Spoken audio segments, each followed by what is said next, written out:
Good morning. Afternoon. Or afternoon, I guess it is right now. We're getting there. Please the court. My name is Kirby McDonough. I'm an attorney for the Appellate Bank of America in this matter, and I'd like to reserve 5 minutes for rebuttal, please. Okay, thank you. Okay, this matter concerns a residential foreclosure matter, and just a brief recitation of the facts. The appellee, Mr. DeMeo, executed a note and mortgage with the Bank of America back in December of 2004. Moved forward a few months to July of 2005, there was a $22,000 payment made to the bank. So we acknowledge he did make that payment. We acknowledge there's a $22,000 payment made to the bank, and we're going to dispute that in a minute, both, how it's to be applied. Well, but there's no question that he gave them the money. And Absolutely that not. they took We're not the money. questioning. It's just an interpretation of what were they legally required to do with the money, right? Absolutely. I'd say we're going to attack this both procedurally as what happened in the trial court. Am I also correct that there was a default in May of 2010, and the suit followed just a few months after that? Absolutely. That's exactly what happened. But it's the failure to pay the May installment and Failure to pay the May installment, which led them to accelerate the notes, file the foreclosure action in October of 2010. that out of the way. So we're going to jump ahead to, there's pleadings filed, there's a lot of affidavits filed on behalf of the appellee. We're going to jump to the March 8th, 2012 hearing. There was a notice for a hearing to compel discovery, and that's what they appeared at the court for. And I'll go into more detail, but just a quick recitation of the facts. 7 days after this hearing, the court issues an order granting judgment on the pleadings in favor of DeMeo, where neither party moved for a judgment on the pleadings. Didn't he come back later, though? I mean, Mr. DeMeo had filed a motion for summary judgment. Yes. And I'm going to get to that. He filed it back in January of 2006. It was never noticed. It was never set. In fact, trial was actually set. You're getting ahead of it. There's one baby step at a time. Sure. He did file a motion for summary judgment. He filed an affidavit of motion for summary judgment. Did not the trial judge follow up and say, I'm sorry, I meant to say summary judgment, not judgment on the pleadings? He did. After no party moved for judgment on the pleadings, we requested a rehearing. Then he goes, you know what? Because I adduced evidence, I'm going to say it was a motion in granting his motion for summary judgment. Now here's where the problem comes, is there was no evidence attached to his motion for summary judgment. The appellee has presented no evidence to this court. And I think it's very, very important that we look to the language of the order, what the judge says, his reasoning for finding what he does, and that is page. Wasn't your argument that the way the loan documents were written, Mr. DeMeo's instructions were a nullity because the loan documents prohibited the application of those funds to future payments and required that it go to principal? Not only does the note provide that, and he's contractually bound to that. Yes. So that was your argument. That is part of the argument. In fact, at that hearing that the judge kind of took a shortcut down a black alley, he went from motion on the pleadings and then really came back and said he's going to call it summary judgment. No, At that rather bizarre hearing, yes. counsel for the bank said, Your Honor, our presentation is in our documents. You got it. We agree. Go ahead and rule. No. So why isn't why isn't this a basis of whether the judge read the documents properly or not? It's both. It's procedurally and substantively. I'm going to tell you right now, Mr. DeMeo in every pleading never alleges that he paid money to future reoccurring payments. He never alleges this. Most of your brief complains about a due process violation, and the judge just somewhere out of thin air says, oh, while I'm here, I think I'll just grant this guy's motion for summary judgment. And the appellee says that the parties agreed that the judge could rule on. Let me finish. Sure. That the judge could rule on it based on the papers that were submitted. Judge, Did that happen or not? Your Honor. Did that happen? No, not like that, Your Honor. I'd like to bring your attention. I have the transcript right here, Your Honor, that was provided from. This is the transcript you objected to us looking at. We did, because we didn't have enough time to look through it, but we did look through it, and it looks like that the court says we need to tee this up for a decision. That is what the trial court said, and both parties said, "Are you okay with that? You okay with that?" And then he goes, you know what? I'd like the bank to prepare numbers, an affidavit, something of the numbers that's going on. And then he says later, But with all, let's be fair, if you go back at the very beginning when the judge said, this is what the judge said, well, the big picture in all of this has to do with whether, and he was talking to Mr. DeMaio, you should be entitled to a prorated pay down of $22,000. Then he says, I agree, and then the court then says, all right, here's what I'm going to do.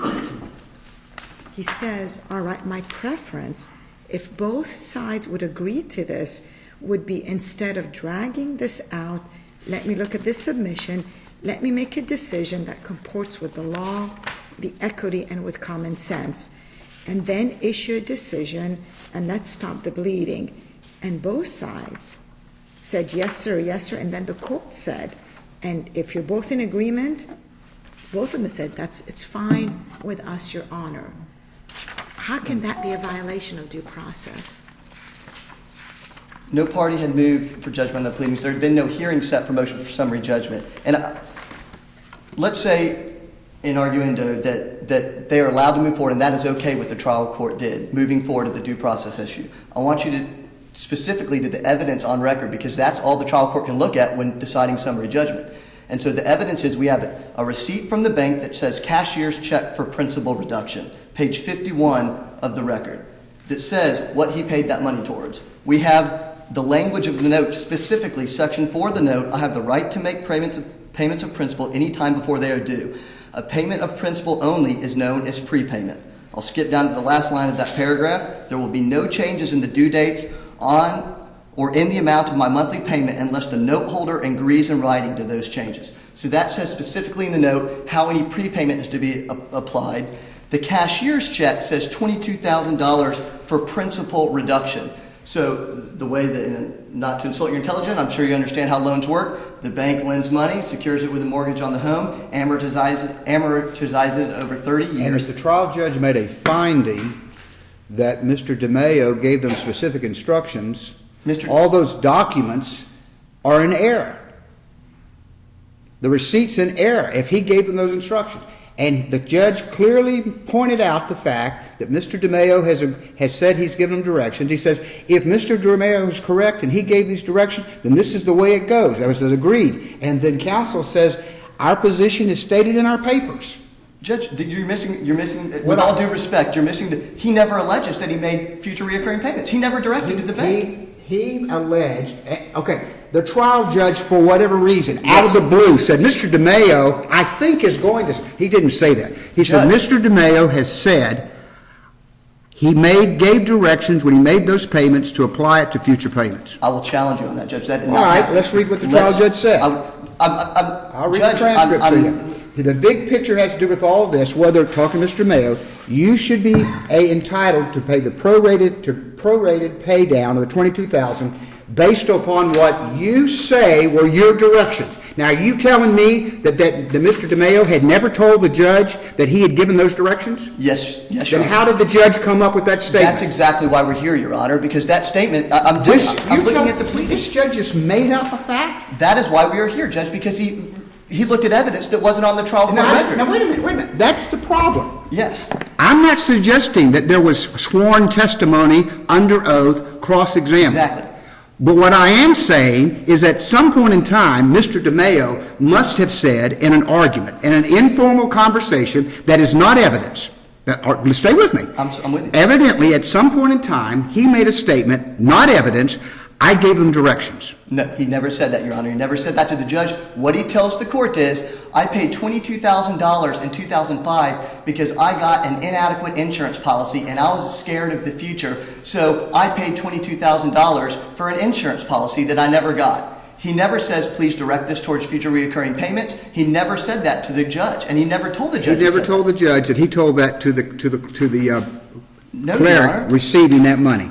No, Your Honor. I'm looking at the pleadings he even wrote. He says, and I'll quote you straight from his pleadings, and he stuck with this argument the whole time. How many hearings were held on this? Oh, Several, Your Were Honor. do we have transcripts of all those hearings? I don't have transcripts of every one of those hearings with me. I have transcripts of the final hearing. Well, where I really find it difficult to think that a judge, out of clear blue, out of whole cloth, would make up a statement and quote it back to him unless some point in time, I didn't say it was evidence. I didn't say it was testimony. No, absolutely. I agree. There's a problem there. There's a problem there. But I can't believe that a judge would look at him and say, the big picture is based upon what you say were your directions, that a judge would make that up. Now, my point is, if at some point in time, during one of those hearings, Mr. DeMayo said, I gave them directions when I paid it that I wanted this prorated, the judge, in his order, makes a factual finding of that. And that's the problem, I understand. He makes a factual finding when there is no evidence of testimony to that effect. Of course, we don't have those other transcripts, but I would grant you probably there wasn't. But it seems to me that this thing was all agreed to. See, Judge, Because the judge made the statement, everybody said, yeah, we agree. In fact, our position is in our papers. Go ahead and decide based upon our papers. I understand, Your Honor. And one point that I want to really focus on is the judge, what he did was he reframed Mr. DeMayo's contentions, because Mr. DeMayo never said, I went to the bank and made future recurring payments. He said, I made a payment. I'm ahead of my amortization schedule. Therefore, I'm not in default. Yes, you're going to be ahead of your amortization schedule if you ever make a prepayment on your mortgage, because the amortization schedule that they gave you at closing is not going to reflect that $22,000 payment. So an updated amortization schedule, he would not be ahead of his mortgage. And that was his argument. His whole argument was, I'm ahead of my amortization schedule, therefore I'm not in default. The trial judge, I don't want to say out of thin air, I don't want to put words in his mouth, changed his contentions to say, you directed this to future reoccurring payments, when there is absolutely no evidence to that. The only evidence that we have, even if you were to do that. Now, I want to ask you to use the word very clearly. Absolutely. No evidence, I understand. Evidence meaning sworn testimony. Yes. But your representation in this court is that never in any conversation did he ever make a statement, informal, otherwise, he never gave any kind of indication to the judge that he verbalized some instructions at the time he made that payment. That is exactly what I'm saying. I have no evidence of that, and I'm not the trial counsel. I was not there. All I have are the pleadings, the many affidavits that he filed. Well, that's the problem. You say how many affidavits did he file? He filed several affidavits, and I've gotten there's an 800-page record we could go through. He would file it, which would be, since he is pro se, probably considered more motions. Some were a counterclaim, then he pulled back the counterclaim. At some point, he filed sworn statements of fact on something. That's what I'm getting to. He's got an affidavit. This is a sworn affidavit, and he never, in the sworn affidavit, does not talk about directing future reoccurring payments. You used affidavits in the plural a moment ago. How many affidavits are there that actually allege? I've got a notice of filing defendant's affidavit in response to plaintiff's action of $22,000 payment. This is an affidavit. This is his sworn affidavit. I purchased the buyer's protection plan. The plaintiff still does not. This is why I wanted a cushion to cover what the policy did not. The insurance addendum amends becomes a part of the note. I paid $22,000 to cover my contracted employment situation. But he goes, this is his argument.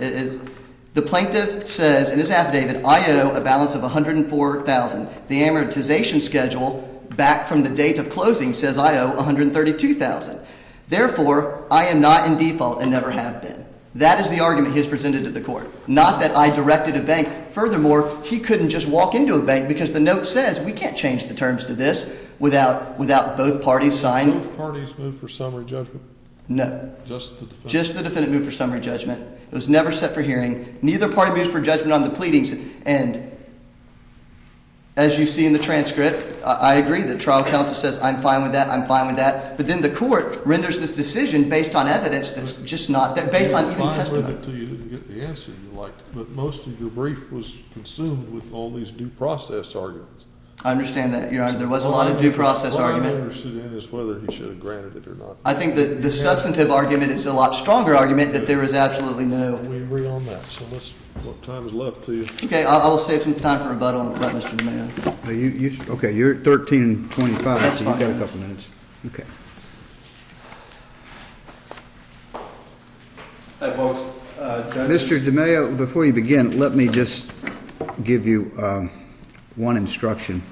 It's going to be very tempting for you to come up and say, this is what I said, and this is what I said, and this is what I said, and that's not in our record, okay? Okay. So it's going to be important that we argue what's in the record. Absolutely. And not, you're not a witness. You're an advocate, not a witness, okay? Yes, sir. That's a fine line for someone doing but as long as you understand that we're in good shape. I'm Okay. pro se and of this property, which is my homestead. What I planned on doing is, I think I practiced in front of 3 mirrors. It took about 6 minutes to go through from head to toe what happened, but I want to rebut some of the comments he's made specifically about the future I have a payments. question for you. Sir, Your motion for summary judgment contained an affidavit asserting certain facts, correct? correct. What were those facts? That's an excellent question. I was just going to get to that. I am more like a parrot, and I repeat their evidence. All the evidence that I bring to the court was born and raised in Bank of America. My favorite piece of evidence was their affidavit. That's how I learned how to do affidavits. It was June 1st, 2011. It's made up of 3 parts. It's made up of the note, the acceleration notice, and most of the payment history. 5 out of 6 years, for some reason, they were missing the first year, hiding it from the I'll court. tell you why my question is so important, okay? Okay? There's no dispute, apparently, that you paid that prepayment of $22,000. There was for 9 months. For 9 months, they said they didn't pay the 22 grand. Today, there's not. In their position, as I understand it, is they were not required to let you miss mortgage payments simply because you had made that prepayment. And they state that the contract itself says that. And therefore, if it says that you had no reasonable expectation that it would be applied to your monthly mortgage payments. Then the council said that, they can't unilaterally change the agreement. But did you ever submit anything under oath in writing to the trial judge to the effect that someone at the bank agreed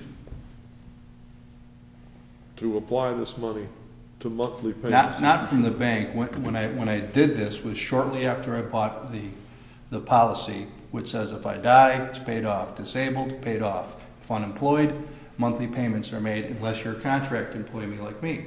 That's why I wanted to establish something to cover that exact scenario, to make up for the inadequate policy, so I would have monthly future payments. Kind of like credit life insurance? Yeah, it's essentially assurance policy. The bank's wearing 2 hats, lender and insurance agent. They didn't show up at the closing.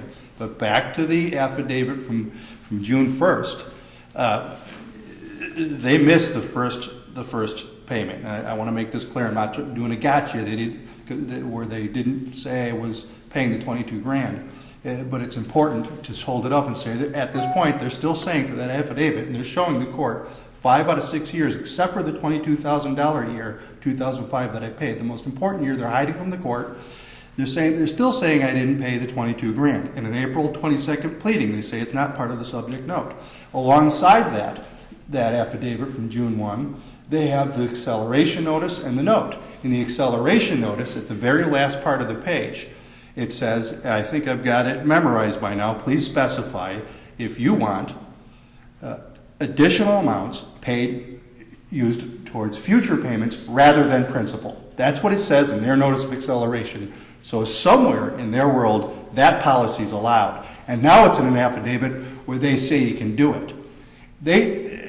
By the time we get to an August 10th hearing, I whip out the receipts, statements from my banking account, from checking account showing I proved I paid it. So now I've popped that bubble, fact on the table, I paid the 22 grand.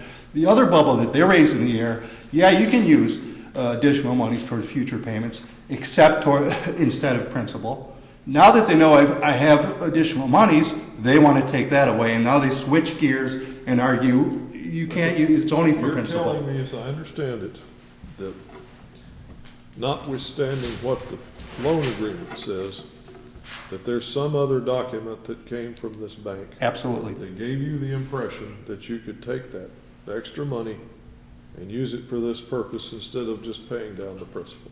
Yeah, and we're going back to 2004. shortly after the transaction. That's the acceleration notice? Well, the acceleration notice was served in the summer of 2010, but they turned it into an affidavit in June of 2011, and it says, But that couldn't have been the basis of your reliance when you made the payment in 2004. no, it wasn't, Judge, but it certainly matches it. It's like they took the glove and... So you're saying that evidence is that it could be done as opposed to... Not only it could be done, but that notice also says this is how you cure, this is a way to solve defaults. Please specify, and I'm reading specific, please specify if you want additional amount applied to future payments rather than principal.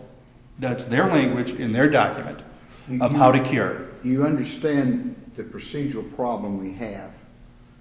The trial judge, first of all, called this result a granting of a ruling on a request for motion of the competing motions on the pleadings. When technically there were no motions for judgment on the pleadings, so that was incorrect. When that was challenged, he changed it something he called a summary judgment. But at the same time, in rendering summary judgment, he made some findings of fact, which is something that you don't do at summary judgment. It goes to a trier of fact. So we've got some procedural issues with the way he styled this. The question is, what did he actually do and what is meant by that order that he entered? And procedurally, is it possible? Well, they were given notice of the summary judgment. I understand, but summary judgment means that there are no facts to be considered and that as a matter of law, this is the ruling. Yet when you read this order, the judge says, he went in, he gave these directions, that's a finding of fact. He gave these directions, and based upon these directions, he's entitled to have this money assigned to future payments based upon that entitlement, and that would be a reading of documents. Now, reading of documents could be as a matter of law, the documents do allow this. So he's made a finding of fact, he's read the documents, made a conclusion of law, and now he's entered something he calls a summary judgment, which is supposed to be only issues of law and not matters of fact. And that's part of the problem, part of the rub we have with what he's called it and what he's done. Well, the thing is, that they agreed to let the judge rule without any further pleadings or any other hearings. So your position is they agreed to this basically being the hearing as opposed, a final hearing as opposed to a summary judgment hearing. Yeah, at the time, we had beat this issue like a dead horse. We had been hearings, I think, March 2nd, November 17th, August 10th. We'd gone over these issues over and over again. There was arguments and debates and evidence shown through affidavits and pleadings and at those hearings. So this was you know. But there's never been a hearing in which witnesses were brought in, hands were raised, testimony taken. Nope, that's what they agreed to do. We were moving towards that, and then both parties agreed to allow the judge to rule. And you know, I submitted the transcript. These folks filed an objection, 11 pages long, and this gentleman just said, because we didn't have time to read a 10-page transcript, they don't like what it says because it pops their latest balloon. We didn't agree. Well, now we know what they did. They did agree. It's in a position where I believe that any other judge would come to the same conclusion. I think a layperson would come to the same conclusion. I paid more money than I had to, sooner than I had to, and they're telling me they're going to foreclose. There's reason to believe that's unconscionable. It's unjust enrichment. They did things like hid the payment history in that affidavit from June 1st, that first year. Why would they do that? Why would they hide that payment history? They wanted to show I didn't pay the $22,000 at all in correlation with this loan. That's what they say in their 4/20/22 pleading. And then when I find out they did, I hold up what they've said all along, that it can go towards future payments, not rather than principal. That's their documentation in an affidavit that they swore over.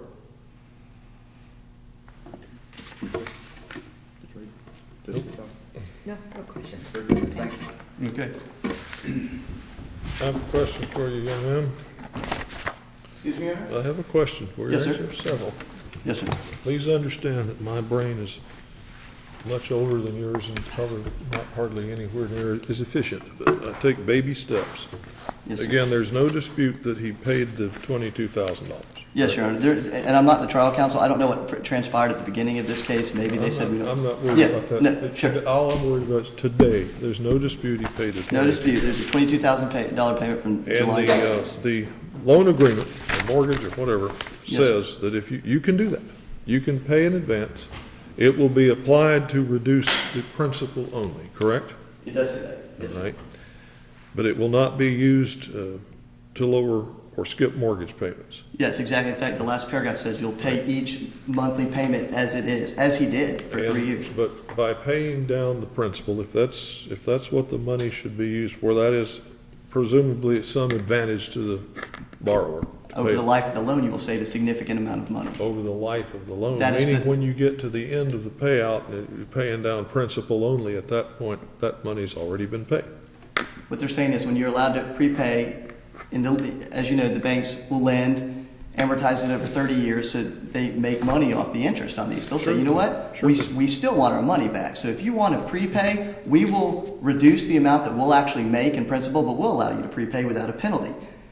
However, it's going to be reduced to principal, applied to principal, and then it says specifically, pay each month continually, which I he did. understand that. Yes, That's sir. what it says. That's what it says. Yes, sir. Now, tell me your take on this language of this document he read to us that came in connection with the acceleration notice that he seems to interpret as giving him the option of converting that prepayment to the missing mortgage payment. And I'll have my colleague look for that. I do want to note on that, this, if any acceleration notice that came to him in May was 3 years after he made that $22,000 payment. That's fine. So when he made that $22,000 payment, he would have had no premonition that it would be applied to future reoccurring Well, I payments. understand at the time Okay. he made it, but if you sent him a document that led him to believe, well, you know, you missed your mortgage, we're demanding payment, but you can apply that prepayment. In other words, you no longer get the advantage that you have from having paid down principal, because this money can no longer be used to pay down principal.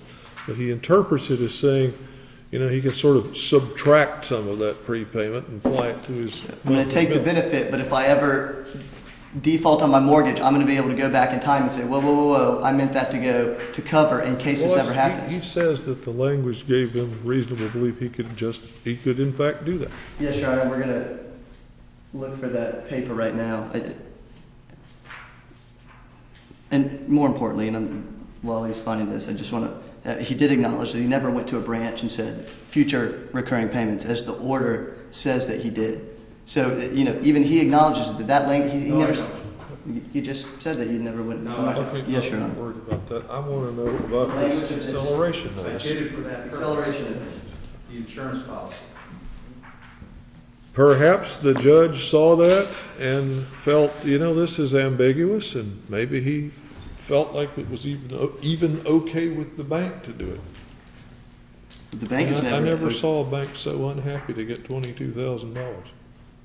I don't think they were unhappy to receive the $22,000, Your Honor. Is when he alleged that there's a $22,000 payment, the bank is looking at the records and say there's nothing to cover future reoccurring payments.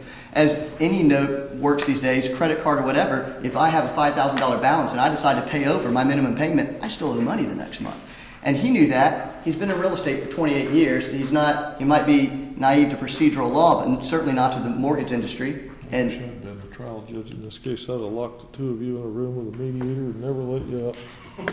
But, you know, I understand that's water under the bridge. yes, Your Honor, and of course, we were not there at the trial level. I wish we could have been involved as well. And the trial judge had all of your documentation, the loan agreement, all of that type of thing. Yes, Your Honor. And that's what he referred to he was gonna go over. Yes, this is the only evidence he had. Yes. Well, and then he makes the finding that the money was paid, that directions were given, Yes. and that based upon, I guess, after reading the documents, he was entitled to the benefit of having it prorated over future payments. The trial judge made that The finding. trial judge found a finding that he directed payment to future reoccurring payments and that the bank accepted it. Of course, had there been a real summary judgment hearing, we would have wanted to know this person, we would have deposed them, we would have filed But discovery. that's part of the problem, is counsel's going, agreeing, the trial judge says, I tell you what, I just want to stop this thing, I want to go ahead, let me take your documents, and he says, he spelled out the scenario. He says, if Mr. DeMaio gave the directions, then he's entitled to this. If the document said he can't do it, then he's not entitled to it. Let me read your documents. And everybody says, okay, that's fine. Basically saying, Judge, you make the call based upon what you know now. Not, but Judge, you don't have evidence of this. Judge, we want to cross-examine. They didn't raise any of that. They said, Judge, just go ahead and do it. And while it's not really a summary judgment, it's a final judgment. Judge, and it's tried by consent because you said, go ahead and do it. He says that, but then the judge backs up over it and says, whoa, I'm not going to do that yet. He says it right here in the transcript. I'd like to study it a little bit. Then he says, you know what? I want the bank to prepare the numbers. Let's say what you say it's going to be, and let's say what he says it's going to be. And then how about we get the bank to do some sort of pay down schedule and see where we're at? What you're saying and what we're saying. On the last page, he says, and when I get that document, that will be my trigger to go ahead. 7 days later, after not reviewing any evidence, he issues the competing order judgment on the pleadings. So he said, yes, I'm going to rule this. I'm going to tee this up. Then he goes, well, let's see what the bank has to say. Let's see the schedule of payments. Let's see where this payment is applied. Once I receive those documents, that will be my trigger to go ahead. And 7 days later, he just issued the order without ever looking at that evidence. So he said, yes, I'm going to look at more evidence. What was that document going to show? Which one? The one that he didn't see. What was that going to tell him? What was the acceleration notice going to tell him? No, you said the bank's going to crunch the numbers and the numbers are going to show him something. What would that have showed him? It would have showed certainly how the prepayment was applied back in 2000. You take the benefit of the prepayment, of the principal reduction for 3 years, and then it would have showed him where the mortgage is at, because he argued that he's ahead of the amortization schedule, and that is where the court is confused. What that document was going to show was not really whether he was entitled to future relief. It was going to show whether how far that relief was going to apply. He's asking you how far apart are you, and maybe you can work something out. That's what that sounds like to me. Okay. Give me Well, your it looks like numbers, there's a give me your 27. numbers and see if Even if it were to be applied to 27 months of future recurring payments, that would have lasted until 27 months from July 2005. But he's got other payments he's made since then. Yeah, He has, but that's what he doesn't get credit for that? And that's what I'm saying, Your Honor. That's exactly what the note says. Exactly what the note says is. I understand, but you're suggesting that the trial judge had some essential piece of information that he needed from the bank. I would say Now, let me finish. Sure. Before he could decide whether Mr. DeMaio was right in saying he was entitled to future credit, or whether the bank was right that it had to be applied to principal at that time. It sounds to me like what you just read to me with the transcript, he wasn't asking for essential information to make that distinction. He was asking for information, and if I do decide that Mr. DeMaio is right, how far does the bank say this gives him credit down the road? And he came out and made a decision, I agree with Mr. DeMaio. Well, okay, Your Honor. I'd like to point out, I'd like to back it up, because the main point that the judge bases his order on, he says, I reviewed this, and the trial court, that is where the error is. That's why we're in the appellate court. He's saying, I found that he went to a branch. Yes, ma'am. I guess I like to go to the transcript. Sure. And the transcript of that, the court basically said, well, I'm going to assume based on the stipulation that it was received in full. We're talking about the $22,000, and then that amount was paid. And the only difference has to do with how it should be applied. Yes, sir, by both Mr. DeMaio and Mr. Esposito. Then the court said, and do we have an agreed upon date up through which, if I were to go with the defense's theory, which is Mr. DeMaio's theory, when that would be paid up through? Do we know that? And that's when they were talking about numbers, and Mr. Esposito said, I have to get the math. And the court said, well, here's what I'd like to do. I'm going to ask for the bank to provide me the numbers, and then this is what they're talking about, waiting to get those numbers. And at the very end of that transcript, the court said, and try in short order to bring this thing to a conclusion. That leads me the impression the parties, as well as the court, asked the court to bring this all to an end. It goes back to a due process. I realize your position about you're objecting certain things, but if the parties would agree to have the court decide on an issue, where would the due process violation come in? And I go back to that. And as I briefed this, when we first briefed this, I was not the trial counsel. When we asked the trial counsel, any transcripts, any evidence that we can have so we can support our argument to the court? No trial transcripts. In your brief, you say that had the $22,000 been applied to installments, it would have covered 27 months. And he missed 5 payments. No, he hasn't paid since May 1st, 2010. So there's been no mortgage payments for almost 27 months. He won the case. What's that? He won the case. Okay, so here it is. And I think we're losing focus of the actual order that he did, or the evidence, Okay, because you were... Let me stop. You say in your complaint he missed the May installment, May installment, missed it. and then you filed your complaint in October. Yes, sir. When was the hearing? The hearing for March 2008. Or, I'm sorry, March 8th, 2012. Excuse me. And that's less than, You're less than a year. that's less than 27 months later. No, No? May 10th, it would be the fall of 2012. I was covered. What I'm saying is, May 10, he misses the payment. March 12, you have the hearing. The judge makes a decision in March of 2012, correct? Yes, sir. That's not 27 months later.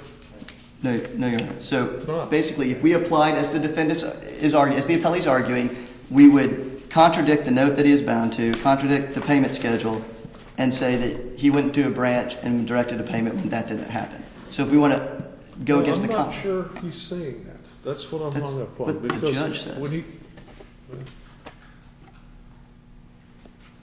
never mind. I'm sorry, Your Honor. No, never mind. Okay, you need to wrap it up. I've kind of let this go on, but we've all had a lot of questions of you.